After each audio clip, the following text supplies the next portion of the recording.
This is the GGJ Podcast, a show about the games industry, the people who make them, and the communities that grow up around them. I'm Susan Gold, a game education trailblazer and one of the founders of the Global Game Jam.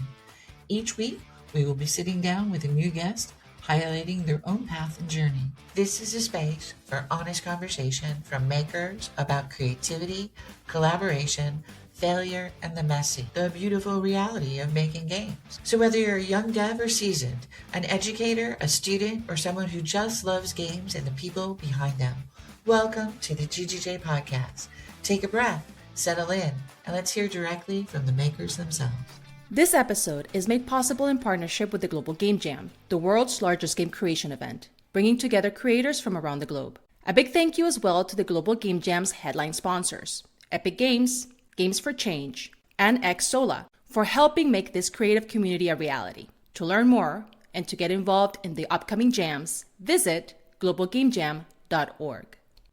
This episode is brought to you in part through the support of the University of Miami School of Communication and the John S. and James L. Knight Foundation. Their commitment to storytelling, media innovation, and community engagement help make conversations like these possible. This podcast is proudly supported by the PlayStation Hero Project, championing and empowering emerging developer talent across the globe. Discover new heroes at PlayStation.com China, India, and MENA Hero Project pages. Find the links in the show notes and the description down below.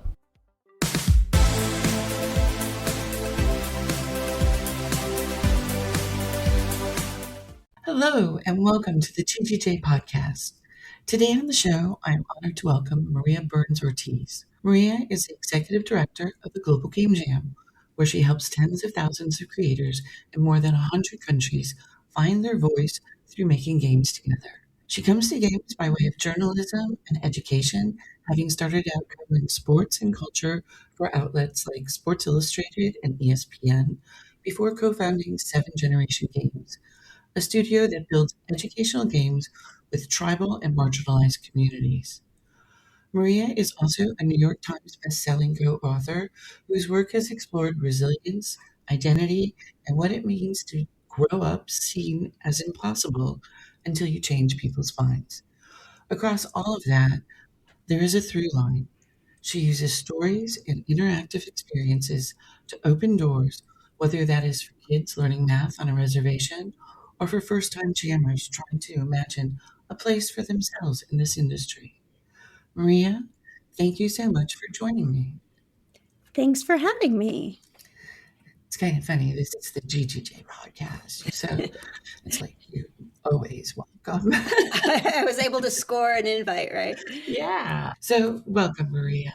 When you look back at your childhood and your family story, what are the early moments that made you realize you were both a storyteller and someone who has to take responsibility for the people around you? Yeah. Well, I was always that person, and my mother tells these stories, but I was always the person, and I remember this had these very long, dramatic stories that they were always telling everyone, right? And I think that kind of shaped what I always wanted to do. I always wanted to ask a lot of questions, and then being a storyteller gave you that right in some ways to ask questions. And I ultimately went into journalism, I think in part because obviously I loved writing, I loved storytelling, but it also gave you this power to just ask things that people said you can't usually ask. So I think that was a big part of why I ended up going into the creative space. And my career, as I know we'll talk about today, has had a couple of different arcs at this point, but I think all of them have been connected through that thread line. And so for me, it was just about telling stories, but also a little bit, I've always been, I would say, technology's always been really a part of my interest as well. My mother tells a story about when I was 7 and the teacher criticized my handwriting. And she said I needed to have better handwriting in the future to apply for job applications. And I said, and this was way back in the 1900s, I said, oh no, that's fine, because I'll just use a word processor to type up my resumes. And so that's always been my thought. And then as I went into media as well, really looking at ways that you could use digital tools to tell stories. And I think just always having that kind of combination of interest in technology and love of storytelling set me down the road that I've found myself on. So you chose to go to school and you studied journalism, as you said, but you also added Latin American studies. How did all of those different ingredients start to then shape the leader piece, the things that started to shape the issues you cared about enough to step up for? It's funny because I went in and I wanted to be a journalist, and I'm fortunate that I got to be one. But I don't think going into, especially when I was in college and university, right, was really thinking about like being a leader. I will say I came from a very competitive household, so I always wanted to be the best and be really good at what I did. But I think, especially early in my career, the idea of like being in charge of people was not something that I had any interest in, right? I didn't want to be an editor. I wanted to be a writer. I wanted to tell my own stories. I wanted to do that piece of the work. And I was really interested. I got into sports media actually initially. I really liked that. It was just fun and interesting. And to be honest, in some ways, it was less depressing than, say, being a crime reporter, right? Or the government. I looked at a lot of different ways, but sports was really just seemed like a fun type of reporting, and it was in some ways, and then in other ways it's kind of very interesting because you see behind the scenes and there's a lot of other things, and it turns out that even if you're writing for really cool places, it's still work, right? And it's still creating stories and the day in and the day out, and I liked that, but it was really a different kind of a role, and when I was in that space I really got to pursue my passion, which is just telling stories and taking people's words and putting them out there for the world. And it was joyful, but it also comes with that level of pressure because you're the one that's now putting this out and you want to get it right. And you have all of those really important things that factor into that. But for me, I would say honestly, I was not, and I say this all the time, if you had told me when I was in college that I was going to ever make video games, let alone run a video game studio or now a nonprofit, but especially when I made the jump from journalism to studio, if you'd said you're going to make video games that teach math, I specifically went into journalism because I did not really like math. I thought it was boring. And later I obviously realized why it's important. But I think it's those funny things where you think my journey is going one way and you're absolutely convinced of it. And then the universe kind of turns you in a completely opposite direction, and it ends up being the right one. The one thing that I notice, though, is that you always gravitate towards people's voices that are often missing. What pulled you towards those beats, and how did you learn to push for those stories inside big organizations? Yeah. Well, it was kind of a mix, right? So initially, obviously, if you're covering sports, you got to cover sports teams. But one of the things that somebody gave me some really great information about is, look, in stories, if there's a game, everyone's gonna be talking about the big play, right? They're gonna be talking about why they won, why they lost, depending on which side you're from. But really, where the beauty is and the nuance and the way you're going to set yourself apart is to look along the sidelines. What is the moment that somebody maybe missed? Who was the person that was key to that nobody else seemed to notice, right? Because having that attention to detail and understanding that's going to be what sets you apart from all of the other stories, right? You have all of these media covering something, and everyone, 99% are writing the exact same story, right? And so what can set you apart? And so I think for me, that was really the thing, is looking at where are the stories that aren't being told. And then as I expanded my career and obviously being a Latina woman in sports, that obviously, there was a lot of stories that I would see perspectives wise that maybe other people didn't think about. And just seeing that reflected, I think was really important to me, to being able to be the one that was different, because that's what sets you apart, as opposed to this idea of often people don't want to be different because they don't want to get singled out from the crowd, or for me, I was like, okay, if everybody's talking to this player, I'm going to talk to someone else. And then when I started doing a little bit more outside of sports, similarly, it was really important to me to use the platforms that I had to hopefully elevate voices that maybe didn't get the attention that they deserved, because often, we aren't looking for diverse stories. We should be, but it's not always happening. GGJ has always been about giving people a safe place to try things, fail fast, and learn together. How do you think about designing an event and an organization that gives people that courage? And I really want to hear how You got underrepresented backgrounds to have their voices heard. I really think that's where your past really ties so tightly into this story. Yeah. Yeah. And I think that's a big part of what makes Global Game Jam so incredible, right? You have so many different people, so many different perspectives, and giving people this creative outlet to tell those stories through games. And I don't just mean the narrative side of games, I mean the types of games that they create, everything from artwork to game mechanics to gameplay. All of that, I mean, plus narrative, right, is a really incredible way that you empower people to tell their stories and share their perspectives. And that's really been, I think, for a lot of my career, probably all of my career, at the core part of what I have sought to do is really just be a way that I can empower people through all of the different roles that I've had over the years to just have their voices heard and be that kind of conduit. Well, what convinced you to take a risk and build a company around educational games? Yeah. So, like I said, my whole life I was going to be a writer. When I was really little, I was going to be a writer. And then I got a little older and I was going to be a journalist. Same idea, just a little bit more of an evolved concept on that from like, how are you going to make money off of that? Right. And then I was got into sports. And so when I got into sports, I really wanted to write for ESPN, right? That was like the pinnacle of sports media. And when I was 23, I got an opportunity to be the college soccer columnist for ESPN. Over the years, I held a couple of different roles and different columnist type of roles. And at a point, though, I had got to a point where I thought, wait, is this it? Because people always ask you, what do you want to be when you grow up? What do you want to do? And so I was like, I want to be a sports reporter. I want to write for ESPN because they were the best outlet out there. And then I got there and no one had ever asked me, and what do you want to do after that? They just focus on that first goal. And so I got there and I wrote for them for almost a decade, about 6 or 7 years. And I started to think, okay, but what do I want to, is this it? Is this it for the rest of my life? Have I achieved my main goal of what I set out to do? And that doesn't mean that for other folks, they need to change. But for me, I was like, it was that checkbox. I want to be there. I want to write stories for ESPN. I want to have that opportunity.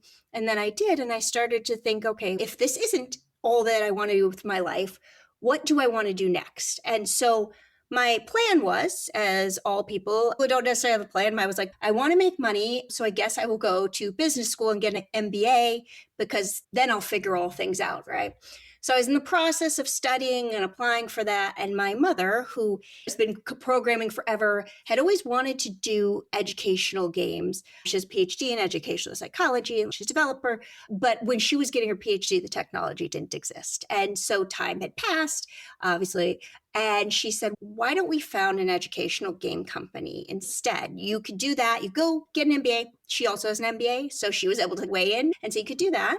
Or because we live in the United States, now I'm in Minneapolis, but I've always been in the States, except for a couple of stints working abroad. But here we pay a lot of money to go to school. It's one of the things I'm kind of envious of when I talk to folks in other countries, right? And so she said, you could put all that money into getting an MBA, or you could take that money, have a real world experience, build a game company with me and see where it goes, right? At the end of the day, you might not be out any more money, but imagine if the company's successful, all the things we'll be able to accomplish.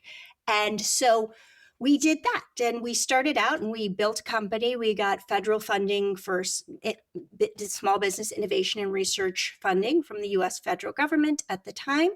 And we were able to start building out a company that created games aimed at integrating culture and mathematics focused on Indigenous communities. And we did that and then grew from there and started tackling lots of other topics in other communities, US and Latin America. And it was really incredible because it allowed me the ability to focus on the narrative piece, right? Which is really important because you need that in games. And that was my background.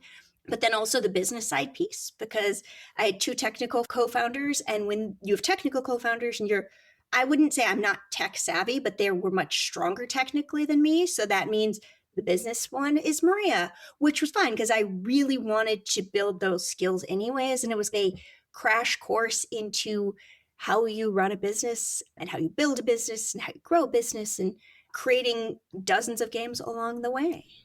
A real life MBA, to be honest. Exactly. Well, I'm thinking to talk a little bit about Seven Generation Games Yeah. and how you work as a family on that particular project. And I think that is a very close tie to how you approach Global Game Jam. Yeah, I think having run a studio and really dug into that and had that experience, I was actually at Game Access in Brno really recently talking about serious games as serious business, right? And that was a serious game studio, and really looking at how even though one part of your life might not seem like it's setting you up for something else, how actually those skills are so transferable and actually set in and process the way that you do things, even if you don't realize that at the moment. And then you look back and you're like, well, everything I was doing led me up to this moment. And I think having run a studio and then coming over to Global Game Jam, specifically having run a social impact and educational game studio, and then coming over to Global Game Jam gave me so many perspectives, both on the management side, but also just the business side of it, and understanding the importance of that, because you really want to serve people, but you also need to be really thinking about that financially. And I think even if you're talking about any part of games, really, I would say often thinking about that financial piece comes too late, or it's something people think about as secondary. And I think, if you want to build games as a hobby, that's fine. I mean, about more than a quarter of Global Game Jam participants are hobbyists, right? But if you're looking at games as a business, you need to be thinking about making money as much as you're thinking about making games. And I'm kind of pushing that towards people, which I think is a little bit of a different shift, especially for someone running a nonprofit. But I say, and people who know me will probably say, yes, she says all the time, you can run a nonprofit, but you can't run a negative profit, right? And I think that is very much also the case for a studio. You have to be thinking about how you're going to make money so that you can make those games. And having run a studio, that's always been a core part of what I do, but also how can we serve as many people as possible? Because that's really what it comes down to me, is how do we reach the people that we're trying to reach and support the incredible talent that comes out of the Global Game Jam. But the one thing that was very impressive about Seven Generation was its impact, but its ability to raise millions in grants and build projects for these communities. I think that each of us, when we take on something that has a lot of gravitas, we have a responsibility as a founder to make sure things survive and succeed, and then to be not necessarily part of this community, but trying to help it get its own wings and thrive on its own. How did that responsibility make you feel?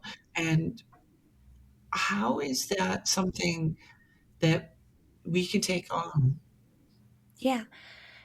I think there was a couple of things on that, right? And you're talking about grants. And so a lot of our revenue, especially in the early building stages, came from grants. Because here's what happens when you're doing social impact or educational or kind of those broad range of games, right? You tell people you're going to make games about that, and they say, that is so important. It's absolutely necessary. We really should be doing that. It's incredible that you're doing that. It's important work.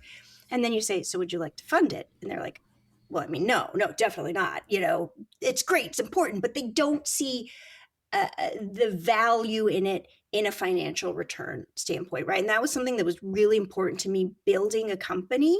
And that's why we set up our studio as a company and not a nonprofit, right? Because we invest in the things where we see societally, honestly, the reality is it's capitalism, right? Where we see financial return potential. And so for me, it was really important that not only were we building this company, but we were building something that could be sustainable, right? To prove that model, to prove that it is worth investing in social impact, that it's worth investing in that, not just as a charity, altruistic thing, but it's actually good for business, because that's only the way that I see that we're going to grow that market that's really necessary. And then as we were doing that, we were focused on, as I said, creating games around Indigenous culture and making sure that we were working. So we were working with different tribes to build out stories for their youth, but then also understanding that once those tools are out there, once those games were out there, they were also representing those communities to anybody that picked them up.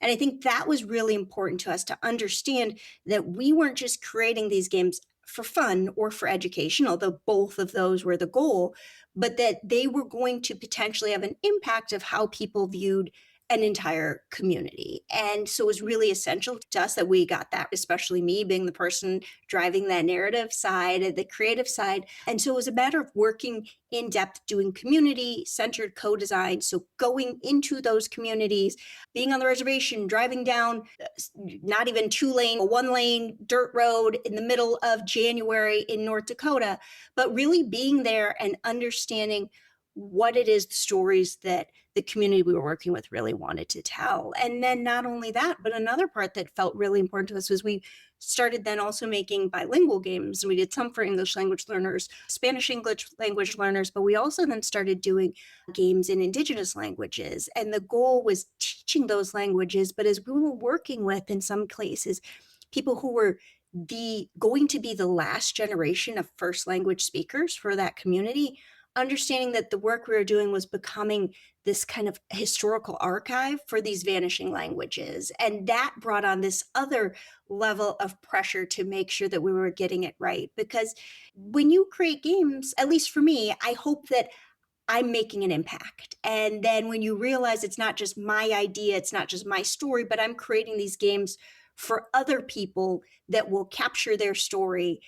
That's similar, like I was talking about in journalism. You want to make sure that you're telling their story correctly, right? Because that's what the world will know. And I think for me, that was both the biggest pressure, but also the biggest honor of what I got to do, because people trust you with their cultural histories and their languages and their stories. And then you get to help them put it out into the world. And in games, it's not just something that somebody reads, but it's this experience that people get to have.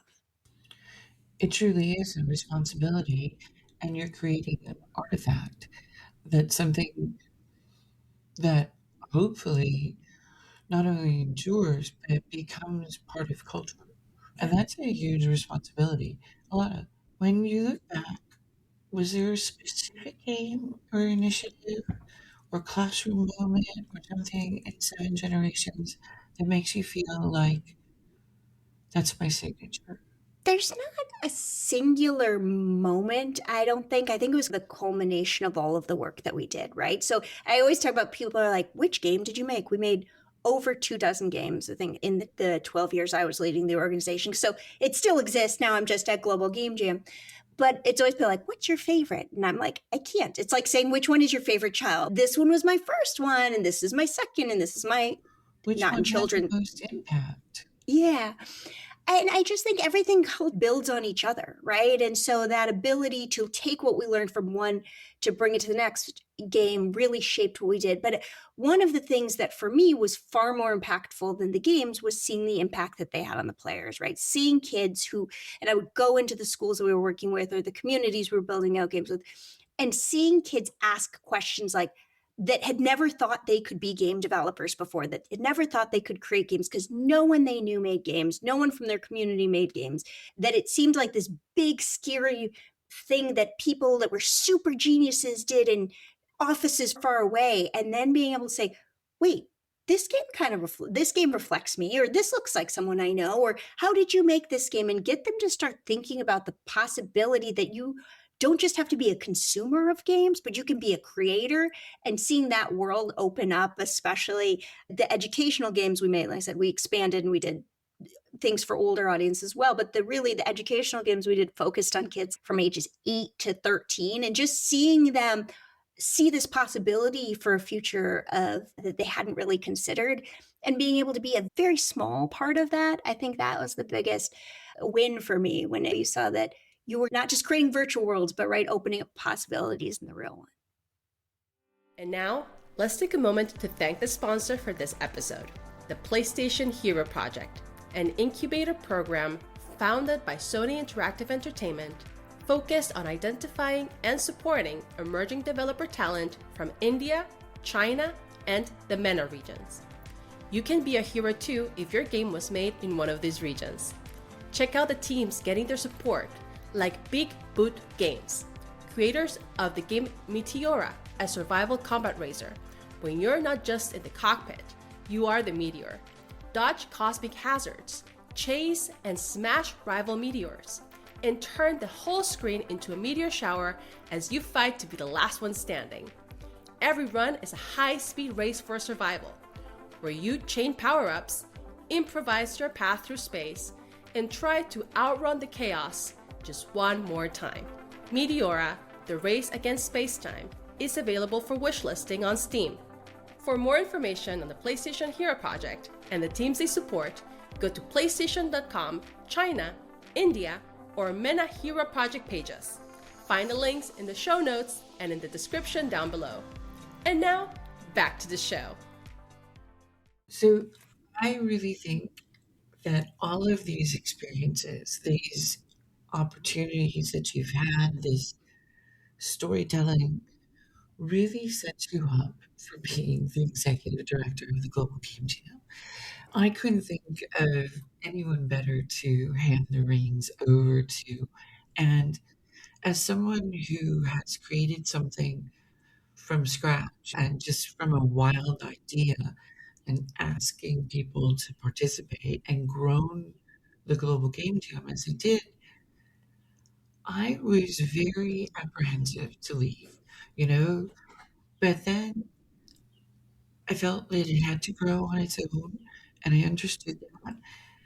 And it went through some awkward stages and growth and new board, and then they found you. And I never was so happy my entire life because the mantle truly got passed to someone who knew what executive director leadership was, as well as I felt comfortable in leading and creating her own impact and vision on an institution because now Global Game Jam is considered a veteran organization, you know? So I'm truly happy that the board had chose you, that your skills are the kind of thing that I think will take us into our next incarnation, and you have grown it and made it survive. So I want to talk a little bit about that. I want to talk about global leadership, the awareness and recognition of what this organization is. And now that you have been here 2 years, we really are starting to see your impact on the organization. Yeah, yeah. And as you're talking about that, you said something that was resonated with me so much is this idea of like you build something and then you have to set it out into the world, right? And see if it lives without you. And that's the way that I felt when I was taking over Global Game Jam and leaving my studio. And I found out about it because I think someone who I had met, at a conference, we were connected on LinkedIn and posted about it on LinkedIn, was on the board. And I remember seeing it and being like, that looks really cool.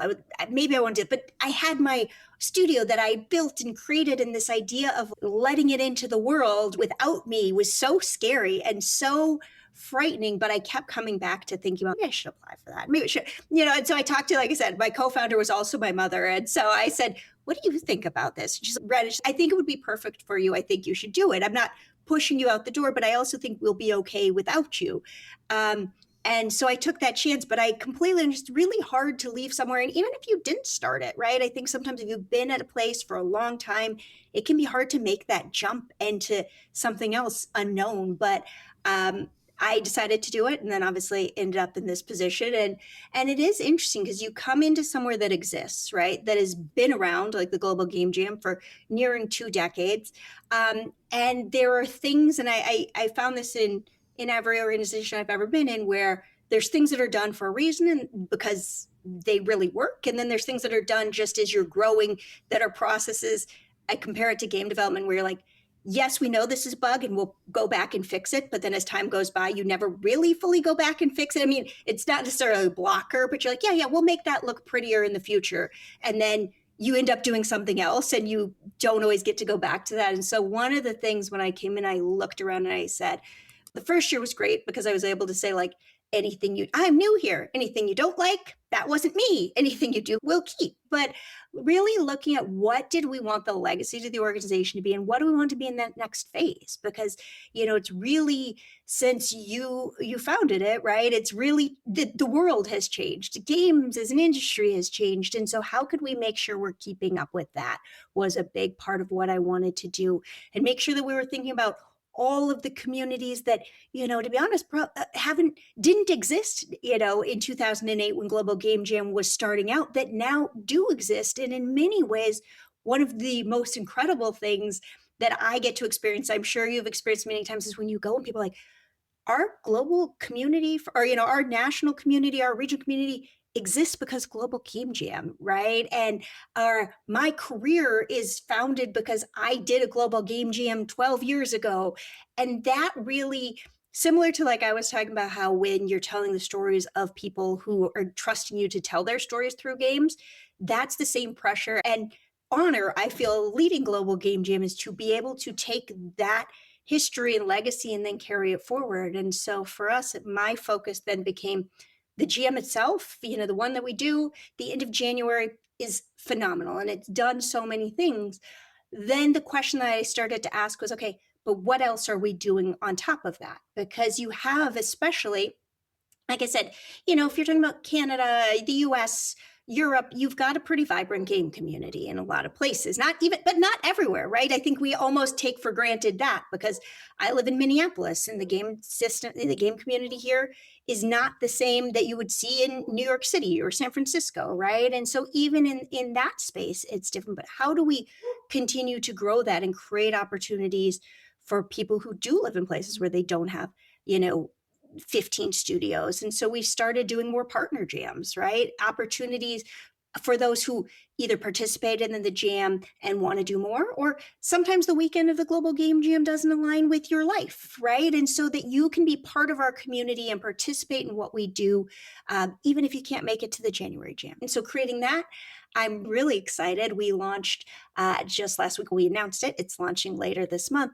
Micro grants program where we're connecting indie studios with members of our community, jammers, aspiring professionals who want to start to get a little bit of an understanding or build out their portfolios as to what the industry is. And so people can apply for these micro projects around QA, art, or audio, and then get paid for that work, but also not so much the payment piece, although that's always a perk, but get an insight and understanding into that process of, creating games, building games on the professional side, not just doing a 48-hour jam.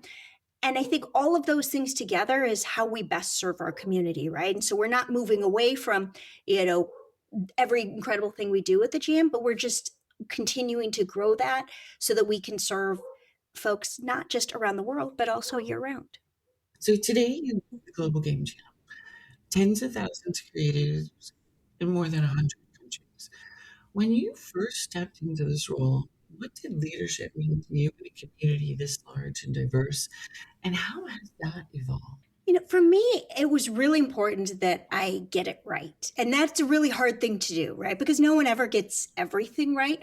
But really understanding that there was all of these nuances and all of these different cultures and all of these different things, and finding a way to lead and make the best decisions that I possibly could through that lens of serving as many people as I possibly could. And it was really important to me that our jammers in places where maybe game development ecosystems aren't as developed as they are in, say, Europe or the United States, right? But in all of these places, we are truly a global organization. So if we're looking at Latin America, parts of Asia, Africa, India, right? Making sure that everybody had an equal place at the table and everybody's voices were being considered and their perspectives. That was a really important part of what I thought about coming in, because I think it's easy to lead from your perspective. I think it's really hard, but really important to lead from the perspective of all the people that you serve. I know from personal experience, and that is something that you have balanced so well. And you're able to always think on your feet, and you're able to present, I think, a real understanding of what the Global Game Jam strives to be. One of the things that I miss about the Global Game Jam is my ability to travel and represent GGJ. And I'm wondering, did you realize how big the world was and how big games was? Like, isn't it so big? Isn't that, and then the diversity, it's just crazy. You're the only other person who can understand what I'm talking about, but it's just like, it's so big. It is. It's incredible because I said I worked in the US, I'd worked with a bunch of different tribal nations, right? And so seeing the difference in the variation there, and then also worked in Latin America, but that's just, again, a tiny part of the world, right? And just being able to see, I think that's been one of the really incredible things to me. And part that I also feel a real responsibility to is because often, and I saw this in other work that I did, often the focus is not on the places that are emerging, right? It's not in the gaps in the market where they're talking about, but it's the places where things are already established. And for me, when we're talking about growth, both of this industry and of this organization, we're going to continue to serve the markets where we have a very strong presence, but the growth is going to come from all of those other parts of the world where there's so much talent and so much potential and so much energy and enthusiasm. And then how do we support that to build that out?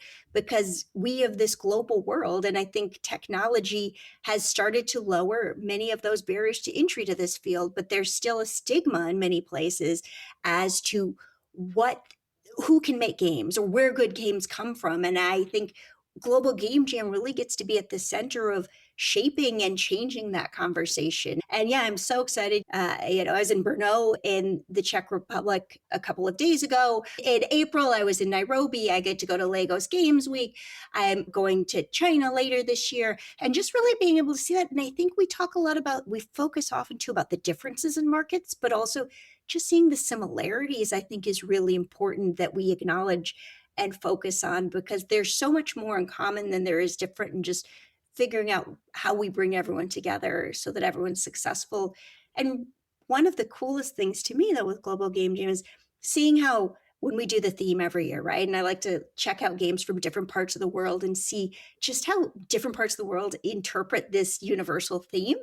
I think that's really cool. And I think it's really just a great way to show, again, how interconnected sometimes we are, but also the beauty that comes out of diversity. And no one wants to play the same game over and over, right? So the fact that we can create all of these different perspectives is really cool, right? I just feel so fortunate that I get to support the creators of those games, bringing their ideas into the world. Because I used to say when I made games, I think a lot about it from you making a game is really taking something that lives in your head and translating it into something that people can play in their hands. And that to me is honestly the closest thing to magic that I can think about, and to be able to support everybody else It's really in that. awkward because you create this universe that you live in and you play in and you create relationships in. It's an amazing place to be in games. I remember the first time I had that experience of looking at how different cultures viewed our themes. That was one of my highlights as well. Additionally, I love how people also interpret things that we all know to be the same. We all know what home is, but people's sense of home are so different. And that was always exhilarating for me. I think that the Global Game Jam gives people an opportunity and a safe place to try things, to fail fast, to learn new things. When you think about designing an event for an organization like that and where we're going to grow, are you focusing on the global south? Are you focusing on underrepresented backgrounds? Or are we just, you did say, well, go ahead and but how are we fostering these things? How do we move these organizations that are working in these places to push more technology, to skip the agrarian society, and move to a technological society? How does the global game jam place in that? I think it comes down to creating opportunities for people to take part, right? So we just finished the Pan African Jam with Lagos Games Week, which was a jam across the continent of Africa, right? And we had, you know, I think we had 120 participants in that jam, right? And so, just really, one of the cool things about that actually afterward was looking at the list of winners, because we had overall winners, but winners by country. And we had a number of winners by country that didn't have GGJ sites, because I think, maybe they don't have a big enough game community, all of these things, but they didn't have GGJ sites, and yet they were able to participate in this other jam, right? So we're creating access opportunities. So the Pan African Jam was one. like I said, going there and showing up is also important. I know this from having worked in tribal communities, is you don't just, show up one day and say, hey, I'm here to make a game for you. I know all things, right? You go and you listen and you go back and you go back, and you have to really be committed to hearing out perspectives that may be different than your own, or really just showing up. So I said, I was in Nairobi, I'm going to Lagos, I'm going to I'm hoping to go to India GDC probably next year, because I'm only one lady and I can only go so many places. But we're also doing the Sanda Game Jam, which is across Latin America, and that's going to be in Spanish. And so we're partnering with an organization that's running that to support them, just like we partnered with Lagos Games Week. And I think that partnership is important too, because from the Global Game Jam perspective, we can run the jam once a year. That top-down model works really well. To have 800 plus sites, 850 sites a year, you need that kind of centralized model. But if you're really going to talk about grassroots growth day in and day out, you need to be partnering with the people who are there doing that work, and then figuring out how do we bring something to the table that supports that. And so that's what we're doing. Like I said, the Pan African Jam was an example. Sanda Game Jam is an example because it's across Latin America and it will be in Spanish. And I think we're trying to really be mindful of adding additional sessions. We're starting to do webinar sessions, and our plan this year is to do them in at least one of each in Arabic, French, Spanish, Chinese, expanding out different languages. So it's not an all-inclusive list, right? But really making it feel more global. Obviously, English is a unifying language, especially in the tech and business space. But I know that a lot of the folks who are starting out early in their career, they might not have that grasp of it, or it feels, like I said, inaccessible, because if you don't see yourself reflected, you suddenly think, I don't have a place there. Or it's hard enough to learn new tech skills, let alone learn new tech skills in your second language, right? And so how can we create this more inclusive atmosphere that in no way jeopardizes the other work that we're doing, right? It just supplements it and supports it, but brings more people in and makes more people feel welcome. And I think really, like I said, working with folks across the board, both our board of directors this year is really globally represented, I think, and I think it may be more than in some past years. We have folks from India, from Saudi Arabia, from Argentina, from Taiwan. I'm going to pull back before I start forgetting countries that we have people coming from, but it's a really conscious choice, because you need all of those voices at the table when you're making the decisions that you're making. And I do a lot of, like I said, going and asking people what works where you are, because I don't pretend to know what's going to work somewhere else. And the only way that I can find out is by listening to folks or going there as well, as much as possible, as much as one person can, to see what those different places are like and what those communities need, because you don't know what you don't know. And I think that's really how you're going to grow, how we as an organization are going to grow, is by really being receptive and mindful of what our community needs, and then doing the best that we can to serve it. Well, I want to ask you a personal question. You've been put on the Forbes Next 1000, the 40 Under 40, the Power Meter 100, all of these lists. How are you navigating the spotlight now? And how do you turn that into something that opens doors for others, rather than just being your line on the resume? Well, I mean, part of it is I have 3 children, so there's no room for ego when you have 3 children, especially if you have 2 teenage daughters. Let me tell you, no one will keep you more grounded than teenage daughters, perhaps. For me, I think it's really just about being fortunate in what you have and really looking at it. I've always looked at that, and I'm pretty sure it's Michelle Obama, and she's not the only one, but a lot of people is making sure that you are doing the best that you can to help the people after you come up, turning around and helping the next person up the ladder. And I think that's really what I view it as, and it's funny that you mentioned the 40 under 40. This is not my daughter, this is my son. So I'm 43, so I'm over 40. But I remember when I got that award, my son was like, looked at it because it came in the mail. It was like during COVID, and he looked at it and he's, you're under 40? Wow, I thought you were way older than that. And so just having that grounded in my life, I think it helps. But I think the real goal is, how do I turn around and make the world a better place? I think that's why I got into social impact games. That's why I'm doing the work that I'm doing here, is because I think it's really important that we use the opportunities that we have. And my mom, her grandmother is Venezuela, used to say, if you are wasting the talent that you have, you're doing a disservice for the ability to having gotten that talent. And so for me, that's my poor version of the translation of it into English. But for me, I think that's about what it is. Everybody has these certain talents and opportunities. And if you don't use it to the best that you can, then why do you even have it? You're wasting that ability. And so for me, I look at it as how can I, like I said, leave the world a slightly better place? Because who doesn't want that? What a perfect note to end our conversation.